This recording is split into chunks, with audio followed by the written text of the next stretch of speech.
a backup of a backup. All the time. Okay. All right. One of those crazy days. Is it ever not? Did you guys survive the weekend? Yes. Okay. Okay, here we go. We have a new social work search committee going on. We're looking for new candidates. I was looking through all of them. And we have some good, they might have to teach a class for you guys. Have you ever been in when a teacher comes in and teaches the class? No. It's good when they let the students make the decision. They're like, do you want to be a teacher? Oh, that's weird. All right. So, I also have, oh, this is how I should find it. Just go into Dropbox. That's what I did last time. Dropbox.com. You guys ever use Dropbox? Yeah. You have pictures. Oh, yeah. How many do you have on there? You could fill it up fast. I had like my senior pictures from high school, and that's how the photographer went through it, edited them and stuff. So he gave me a Dropbox.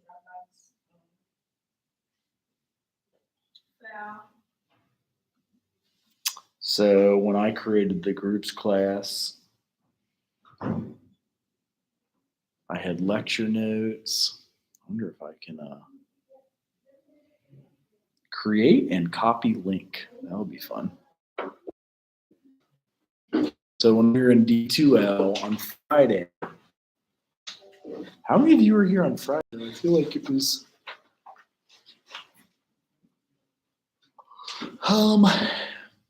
some of you online.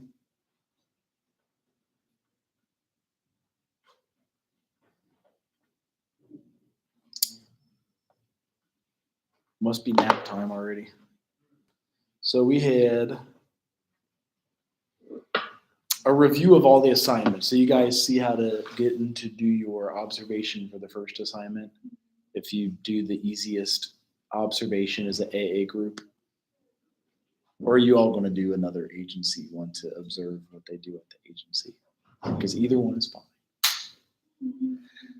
If you choose AA, Tiona's here and Blake is here. I put up a list of meetings that you could go into and search. Actually, this link was fun because it updates based on the date. Like we were able to jump into an AA meeting right at the time when you click on it here. See, there it is, Monday at 1. So you can jump into a Zoom, observe. I made this assignment the easiest I ever could have made this assignment. And if it's, the other key is that it has to be an open AA meeting. Let's see if this works. You closed, you have to identify as an alcoholic. So you click on this one. You want to observe this. There's 1,000 meetings, so it's like every hour on the hour. Of course, Zoom won't work today.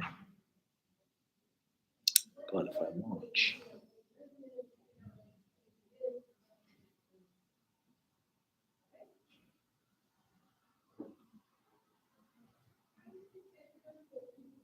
all right. So yeah, it will. If your Zoom works right, might even be able to do it right from your phone. Because that's creepy. And sometimes you might find an old meeting that's no longer in service. So that's one way to do it. Then, for your next major assignment, lead in a group. I gave you the manuals, and that would be underneath announcements. So if you go into all of your announcements here,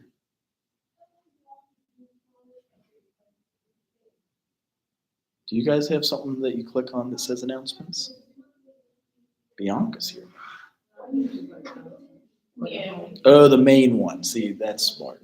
That's why you guys Our Well, our upper announcements hand. show up like right there, yeah. Okay. So we only gotta click on it, cause I think that one show up for you, cause you post the announcement. Right, yeah, so that's the AA meeting. First major assignment due next month. Oh, next month is tomorrow at midnight. But second major assignment is leading a group. So here is the whole manual that you can lead a group with. And I forget how oh yeah, it's like this. So you probably have to copy and paste. Did this work for anybody? Copy, paste. And this gives you start to finish what it would look like to lead a group. How do you all feel about leading groups at the current moment? Like the fact that you have to lead your own group to do that. I don't know. I don't see it. It's a little scary. I remember the first time they had me lead it, and I had like my MSW, and I was like, do we have to? But that's why starting off in class is so important. So like you get comfortable and you can say like, I've led a group before and I can do this. So they're all you've kind of led stuff with your summer activities, I feel like. So that's good. So that's what the confidence will eventually show up as, is like you've led a group before, you've led like summer camp, and once you lead it, you're like, okay, I can do this. Like, all right, this is something. Oh yeah, this has all three. So this has girls circle. This is where they have like start to finish what it would look like to lead a group. So you guys can download it, save it. Lighthouse had to pay $10,000 to get this manual. That's why I wanted to share it with you. So like groups charge a lot of money. I have another one. When I first had to lead groups, it was at a homeless shelter for men in alcoholic recovery. And I was terrified. I was 26. I'm like, what do I know about leading that? So they had me go through the entirety of the 12 steps. And from there, I had an experience that I could bring to the table. I was 26, and these are like homeless vets, missing legs and arms. And I'm like, but it went okay. I was scared. It worked out, but it's intimidating at first. So if you go into this manual, I like it better when it's like printed. So let's print it. You already got to see some of this Friday, right? Mm-hmm. Okay. So this has like start to finish though. Like it's the girls circle, whatever week you would pick. So you guys would pick either week 1, connection with each other. 2 is labels, exploring new perspectives. 3, exploring myself. 4, accepting all different parts of myself. 5 is cultivating respect. 6 is giving voice to feelings, part 1. Part 2 is week 7. And then week 8 is romantic relationships. What is it worth to you? Week 9 is girl fights or girlfriends. And then week 10 is wholeness and completion. And it gives you these 6 to 8 pages in here, shows you what to do from start to finish in your group. So you can bring this in with note cards or memorize it, and then come into us and lead your group. So I'll put up dates that you want to pick, end of February, beginning of March, to begin your groups. And that is one way to go about it. If you already have, was any of you going to lead your own original content that you found off the internet or led a group before? I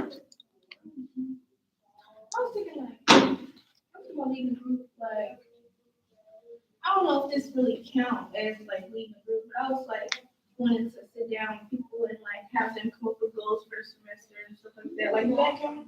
That's what you do in groups, is you always need a treatment plan goal, and then in groups you write up your treatment plan goals. So certainly it's close. Sounds like you were going to do it the COVID way, like you wanted to film it and then have them come up as, are you an RA or something? Is that okay? So like have them do it, or you can bring them here and then we. Yeah, I want to do like in person. You want to do it in person, Yeah. right? So I'll That's- just record it for y'all. You could record it. Is that what you would rather do? The in-person has, because like we all learn from each other. It certainly, during COVID, we had to get rid of it, but it certainly has like more depth and weight. Like, Yeah, I'll put it in my person. yes. I'll So- try to get some more stuff and try to elaborate more on what I want to do. It's a lot of different things I'm thinking about. That does sound good. And so you're getting me to clinical documentation. Shoot. Has any of you ever had to write notes for anybody before? Right, notes for anyone else. Yeah, like a clinical note is kind of where I'm going. Like that,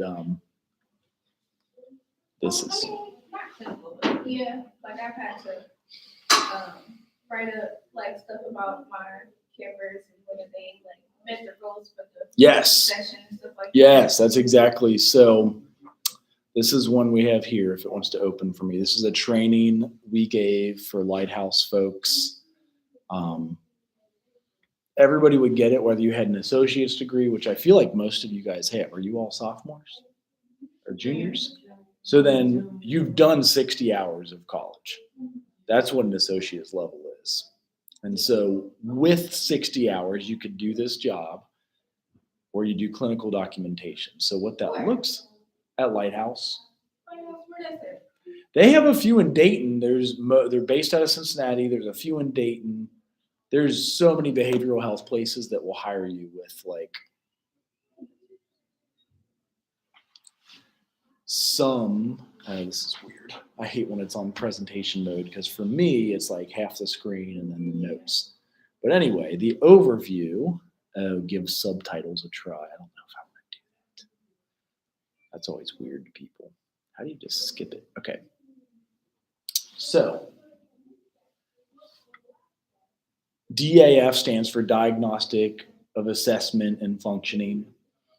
Then you guys would provide clinically appropriate services. ISP stands for Individualized Service Plan. That's your treatment plan. So when you're asking about goals that you had to, the goals come on the ISP, your treatment plan, Individualized Service Plan. Then you write the progress notes based off of that. At Lighthouse, they trained us to write our note while the client was still there, because then you get paid while you're like reviewing the goals with your client the last 6 minutes of your session. Like, don't have them leave, stay there and write it up, and you get to 53 minutes and you bill for an hour. And it's supposed to be peer-reviewed research that it's better. The client knows what their goals are, knows what you're working on with them, and you also are going over it during billable time. So that's how they always trained us with this collaborative documentation stuff. And then how to write other notes or a discharge summary. That was some of the stuff that came up. So this is all the law behind it, how Medicare and Medicaid pays. Actually, they pay $86 an hour for case management, $96 an hour for therapy to the agency. Now, when I worked for Lighthouse, the general starting salary was like $42,000 to $45,000 a year. And you have to see 20 clients a week, so like 4 a day. I usually would try to go out and see my clients in the mornings at school, like 8, 9, 10, 11, 12. And that way, if you did 5, you could be done in 4 days and then not do much on Friday. That was nice. And then you write your notes, come back, eat lunch at the agency, write your notes, and then you're done. So that's how a lot of agencies are. As long as you saw all your clients, went out and did field visits, you get your mileage for driving and seeing clients. Has anybody ever heard this kind of way with social work? That's how a lot of social work agencies are. You'll be given a bunch of clients. You go see them. As long as you see the 20 hours face-to-face a week and then write your notes, you go home and you're done. Yeah, my sister, she works with kids with autism, and she goes to like their house or their school, and like she works with them. Okay. And like sometimes their parents come and pick them up early and stuff, so she don't get all her hours. But I think that's kind of similar to what she does. She's in school for nursing though, Right. so it's like something different. But she still got clients and stuff. Right. It's cool. Yeah, so then this is the training at every agency you'll probably get that teaches you how to write up notes. When you get your bachelor's of social work and a license, you can actually, at Lighthouse, I would do these things: your assessment. So even a diagnosis like the DSM-5. I have a copy of this. If you guys want this, I can share this. Ain't that how you like to diagnose people? It is. And so it is strange that in Ohio, you still always need your supervisor to sign off on you as a BSW, LSW, but you're allowed to do a diagnosis and treatment recommendations. Then your supervisor with the MSW, LSW would sign off. Then you get the treatment plan goals. So the goals address the identified needs, objectives are like measurable changes and towards their goal, and then different interventions you do with them. That's where you write your progress notes. Would you all want a copy of the DSM-5 TR? Because I hawked it off the internet somehow. It's, that big old book that they always have that's, it looks like, I'll show you a copy in my room. It's kind of ridiculous. I crashed the system. So we'll do it in the announcements again. So yeah, in order to diagnose DSM-5. TR, it's a new one. So DSM-5, it always autocorrects to DAM-5. Add a file. It's going to be big too. So let's go DSM.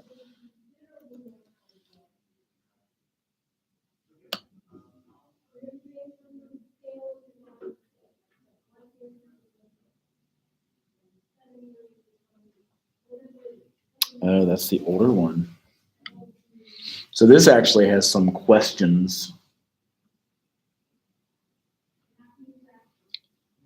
that if you were to, how many of you were planning on doing your licensing exam to get your license? So this actually has some questions in it.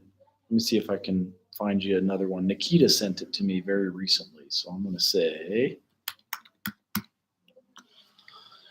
it might let me just drag it in. So there it is. And it's always helpful to have it digitized because you can search it. Like if you wanted to search alcoholism. Oh, that was weird. Why didn't I do that? I thought that I did it the right way. Let's try it again. Yeah, there it is. Okay. And so when it's searchable, it makes it a little easier. So if you want to diagnose alcohol use disorder or substance use disorder, those are searchable. Oh, it needs something. DSM-5 with clinical questions for license. I can't spell license, I don't think. It's hard. I can't either. Autocorrect, hopefully. Dyslexia is crazy. It is very crazy. License review. They didn't diagnose me with dyslexia until graduate school either. That's part of the problem. They fake diagnosis. They said it was something wrong, but they was you act normally, you comprehend pretty okay. Right. So I don't really think there's nothing wrong with you. I just think a learning disability. Okay, cool. I really found out when I got to college and I started reading and stuff like that. And I'm like, ooh. Right. Yeah, that's when you do notice it. And they called mine binocular dysfunction. Like one of my eyes might stray and then I can't focus in on it. So luckily they have programs to read these books for you nowadays. And I thought I told it to print. Anyway. So this is the new one. Oh my gosh, it's 1,300 pages. The old one that I had was less than that. The cool part is when you download it, it's searchable. You could put in a number or a alcohol use disorder or whatever you're searching for, schizophrenia, and it's searchable. So that helps. There's Davian too. We got Blake, Tiona, Bianca, Davion, and you got. How many are in this class again? I feel like it's 9, but they told me they were trying to close it. They didn't have enough. All my classes are Oh, all of them, all my in-person classes. Except for And that's human 'cause- behavior, too. What's it? Except for human behavior too. Right. Who's on that one? Who teaches that? Oh, yeah. Okay. I'm really like, yeah, most of the classes I got is like really small, like 10 a.m.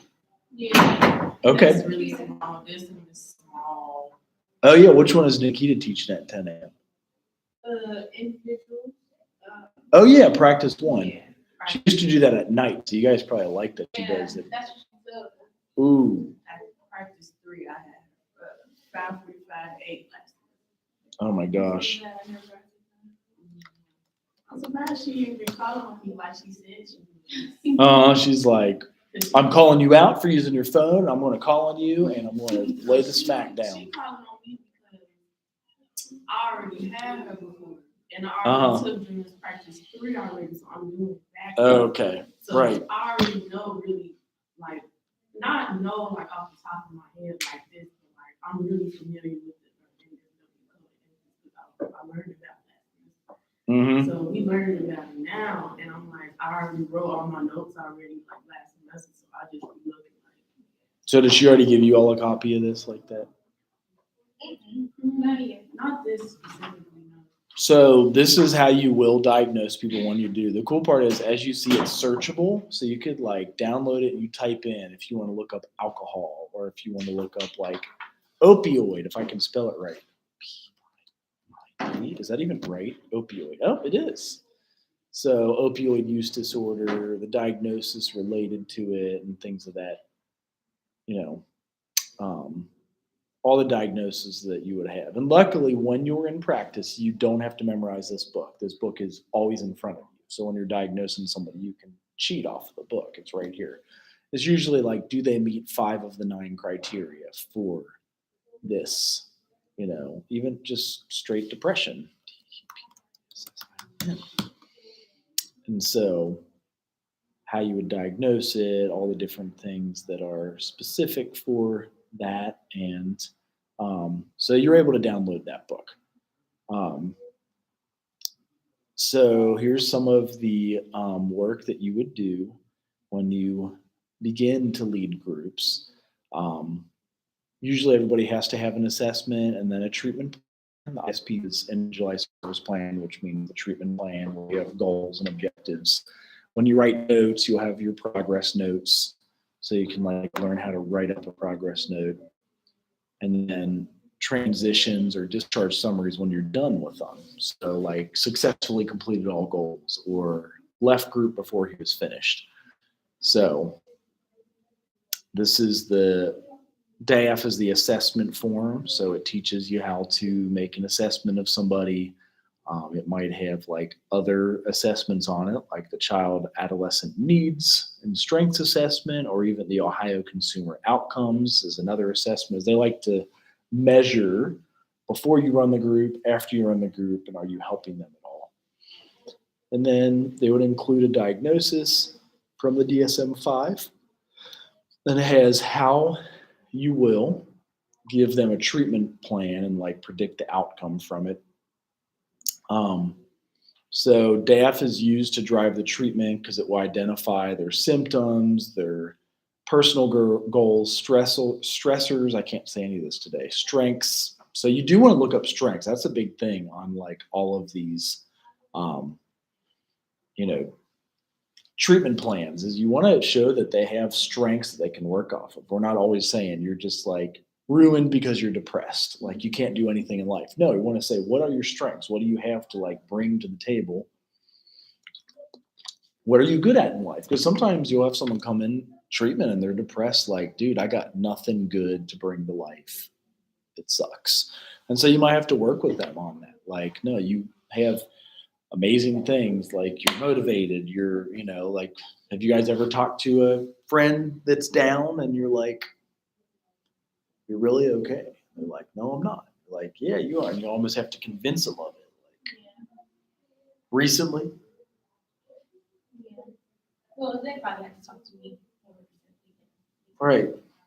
Because we all get there too. You know what I mean? It's just like, why am I even doing this? How am I even keeping up with my anything. And it's like, so definitely look on their strengths. It's a big one.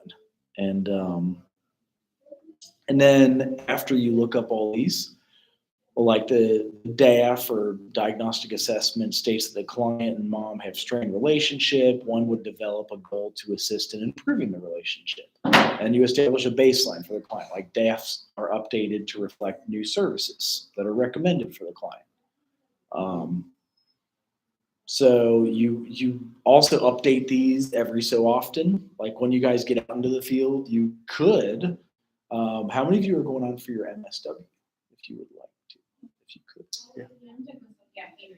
Right. So if you do assessments during your MSW, you can apply for what's called a social work trainee license, and you can actually bill for your agency and make them money. And because of that, a lot of the agencies will pay you for being a social work trainee and making them money, doing assessments and stuff like that, leading groups, for example.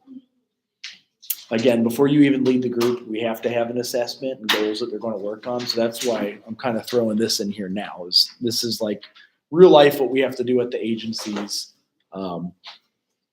Agencies that hire. Do any of you know other agencies that hire as a student? Lighthouse is one. Ohio Mentor is one. You can even do your internship there. There's quite a few. You just have to kind of do a search or know somebody who knows somebody. So the DAF, usually you do an assessment at least every 6 months to a year. So like you assess the person because maybe they are going through a divorce or their parents went through a divorce and you have to like work with that adjustment in life. Like, well, now I got to go live at mom's on Monday, Wednesday, Friday, and dad's on Tuesday, Thursday, Sunday. And it's confusing when to catch the bus. And so in 6 months, they might get used to that. And you want to reassess them, how they're doing, how they got through it. Like either they got in trouble or it got worse, or they got used to it and it got better. Those are some of the things that could have come up. And then after that, you figure out what are clinically appropriate services for them. Like it says clients need to be seen on medical necessity. Hopefully that's big enough for you guys. That is, their current most recent circumstances justify the amount of service we provide. Some clients need more. And then actually, are you guys familiar with Medicaid at all? Like Medicaid really expanded in 2012 with the Affordable Care Act. So Obamacare made it so like almost anyone in the nation who wants social work services can receive them regardless of income. Even if you made $0, you can sign up and have Medicaid for insurance and get social work. Before 2010, I would have told you don't go into the social work field. There's no money at all in it. But after the Affordable Care Act, that was no longer true. Like there's infinite amounts of clients that need to be seen, tons of people that have needs. And here's like the Medicaid cap. So you can see somebody an hour a week or 52 a year for therapy, or 90 minutes a day or 2 hours a week for a total of 104 per fiscal year. And that Lighthouse, I would usually see the person for an hour of therapy and then at least an hour and a half of case management, sometimes 2 hours. So I would get 3 hours per client. That way I only needed 7 clients. Like I could focus on 2 or 3 clients a day and be done. Like go see them at their school, maybe go do a home visit, maybe take them even to like a reward that they earned to go see their favorite baseball team, something of that sort, to just go and talk with them and work through their goals. So after you do the assessment, we show like where medical necessity is there, how you bill for the client. Now, if the client's really in a bad place, you can bill for more. They call it the brief increase in services, like if they had multiple hospitalizations or a suicide attempt, or if there's an ongoing crisis at the home, or even community or school, legal charges, legal involvement, even removal from the home. So a lot of foster kids can get more than those 3 hours a week. I remember working with some of them. As long as you can prove it to the Medicaid auditor, like this kid needs double social workers right now, triple social workers, then you're okay. So like if there are school suspensions, expulsions, homelessness, deaths, significant trauma, violent behavior to self or others, inappropriate sexual behavior, those are the reasons you could do more than those 2 or 3 hours a week. So this shows you what else. So what could demonstrate more intensive services added to the client? So client cannot be handled in a less restrictive setting, or the client is at risk of being removed from the home or community, or they cannot be maintained in the present placement due to his or her emotional problems. Also, symptoms that will interfere with social, family, vocational, educational, and psychological or psychiatric functioning impairment occurring more often than not over the past 60 days, have a duration of at least 6 months. It's all the clinical language, or if they're at moderate to high risk of injury to self or others. Also, if they're currently hospitalized, I never can say it, hospitalized Yeah. within the last 6 months. So like if they were cutting or doing something that's dangerous. Or a child has a parent who has a dysfunction or disability that causes them to be unable to meet the child's minimum mental health needs. So examples of services are community psychiatric, partial hospitalization, day treatment, programming, wraparound services, individual aid services, residential treatment, crisis stabilization, non-traditional treatment. So like if you were looking for jobs that hire social work students and psychology students, a lot of times they say they bill for these items right here. So you can like search for those. So here is, I'll finish on these examples. These are for you guys. Have you all seen this before? Because I do this one a lot, but it teaches you like if you can bill for the person that's in here. His name is Bryce. He's 6. He's diagnosed with ADHD. He's been with behavioral health for 10 months. He receives case management 2 times a week, therapy 2 times a week. He sees a Lighthouse psychiatrist. He's prescribed a stimulant, so it's probably Adderall or Ritalin. It's at a therapeutic level, working successfully. He is reported to doing well in school and is able to focus and maintains attention to task. He has no suicidal ideations or homicidal ideations, not oppositional or aggressive. He has no aggressive behaviors per parent and teacher report. He continues to struggle with being organized, staying focused during transition times. This is the question for you guys. Is this the appropriate level of care for Bryce? What are your recommendations? So he sees somebody 2 times a week for therapy, 2 times a week for case management. You saw the maximum is 1 hour a week for therapy and maybe 90 minutes for case management. So the question at the bottom, is this appropriate level of care for Bryce? No wrong answer here, so you just have to defend it, whatever you say. What are your recommendations? It's a scary question. You said you see his page? He does see them both 2 times a week, it looks like. 2 times therapy, 2 times case management. That CPST is what they call it to bill in Ohio. You get $86 an hour for that and $96 an hour for that. Your agency will, at least.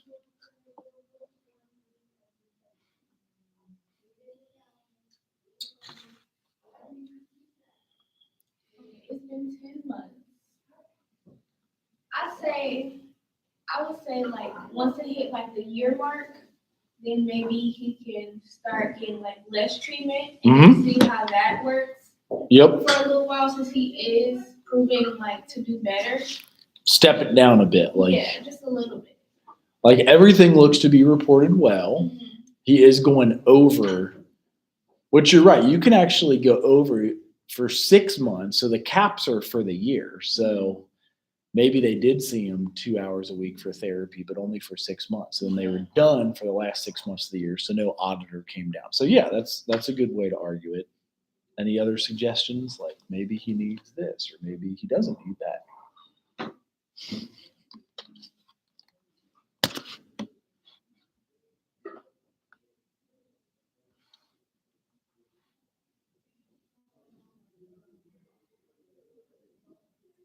when you work in our audifying case, like they basically have you write up like parents just divorced and he's now in his third school in the past 12 months and having trouble adjusting. He needs a social worker at least until now. So that's example one. We'll let you guys off to go to example two. So here's another one. Penny is her name. Yep. Is a caseworker basically a social worker who didn't get their License. Yeah. Usually. Or a psych degree like what I had in undergraduate. I didn't even have a social work degree. I had a psych degree. And you're allowed to build case management as long as you have sometimes an associate's, which is 60 hours of your school done, or a bachelor's of psych. So yes, good question though. Because there's a ton of jobs that will pay you. Do you have 60 hours done already? Yeah. So you could already get your CDCA, which is the Chemical Dependency Counselor Assistantship, if you wanted to, and bill for like What's it called? Chemical Dependency Counselor Assistantship. I have another one where a friend did the little test they have online and got his CDCA. The training manual, like to practice. It's in Dropbox. Let's see if I can find it for you. Because that's where a lot of people get started out. I thought that I had this open too. Let's go back to Dropbox. So here, if you guys want this, I do have their little training manual. And what is that? It stands for Chemical Dependency Counselor Assistantship. There it is. So, is that all you have to do? Then you copy it, or you share and then create link and then copy it. Create and copy a link. So like this is a training manual. So if you wanted to get your CDCA, once you have those 60 hours done, this is a way to get it. I'll send it to you. If you haven't been inundated by messages from me to begin with, but this is a way to get another job in the US. In Ohio, it's called Chemical Dependency Counselor Assistantship. So that is one link. And then, isn't Dropbox weird? You guys ever use, you said for your photos only. So are you maxed out already then? Probably. The study guide and the answer key. This is like looking legit. So here we go. You're going to get like a job for the summer. This is where you get paid. As you bill through Medicare and Medicaid, as you have a license of Chemical Dependency Counselor Assistantship, you usually have to work at like a treatment recovery center and they'll like guide you and supervise you there. So, sorry to get off track. So yes, you could bill for case management. Here's another client, but she's 9 years older. Her name is Penny. And we'll finish on this one. She is diagnosed with bipolar, reported with behavioral health for therapy, and is being seen 1 hour a week. She has a history of cutting, suicidal ideation with attempts. She's been hospitalized 4 times in 18 months. Her last hospitalization was 3 months ago for trying to strangle herself with a belt. She is currently prescribed medication for mood stabilization and has an appointment to see the Lighthouse psychiatrist. She is verbally and physically aggressive towards her parents and siblings and has been suspended multiple times, detained, trying to hurt peers, and charging at a teacher. She is not on a IEP's individualized education plan and being told her next incident will lead to expulsion. Her parents fear they cannot keep themselves, the family, and her safe and has called 2-for-1 Kids for help. She feels everyone else is the problem and that she doesn't need services. Do you all think this is the appropriate services?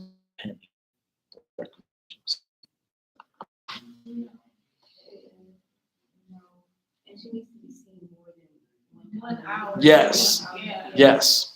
And they probably would say the same thing. I was even going to see if it's possible to strangle yourself with a belt, but I guess I'll have to She try. probably even has to be like put in a group with other people, like like her. Like a that's group nice. home almost? Yeah, Right. just for like a little while, just to see and Mhm. have her parents and siblings visit her if that's possible. stuff like Right. that. Right. Yes. So I like this, and I know this is just the first 15 slides of 66, but just examples of what you'll see of how to like upgrade or downgrade a client for a group, the trauma group we ran there. I wish this thing worked because that's a kind of a cool little. I probably still have this in Dropbox too, but it actually shows you how to make treatment plans for every client that you see. And if you want a copy of that also. You have to, you guys have place to like store this stuff if you did download it? Okay. As long as you do. The key is you've got to download it before the semester is over and see if, I'm sure I still have it though. Well, maybe it's this.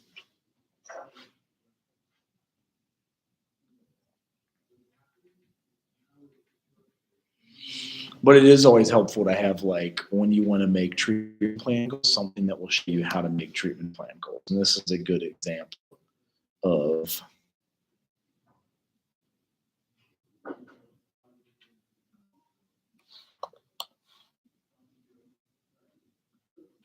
I think it's just called the treatment planner. Yep. So this one is parenting treatment plans. Ah. So you can get a treatment plan for clients diagnosed with ADHD, career preparation, character development, conduct disorder. That's a big one. Delinquent.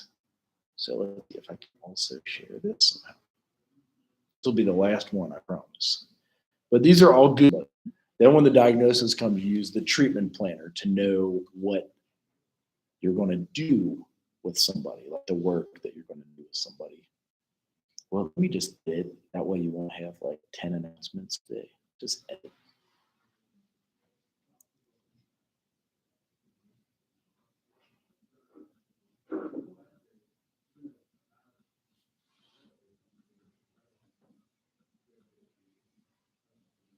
So any questions about this? I know it's a lot to get to y'all all at once. No, it's very- I know we're getting into the meat and potatoes of everything fast. But this is what you do in practice. So that's why I'm like, these should give you, yeah, you have the DSM to diagnose people and now a treatment planner to be able to like write up treatment plan goals. Cause this is definitely stuff you'll see in your practice. Even single parenting, sibling rivalry, spousal role and relationship conflict, strategies for preschoolers. So yes, from there you can do lots of treatment plan stuff that's going on. So see you guys soon.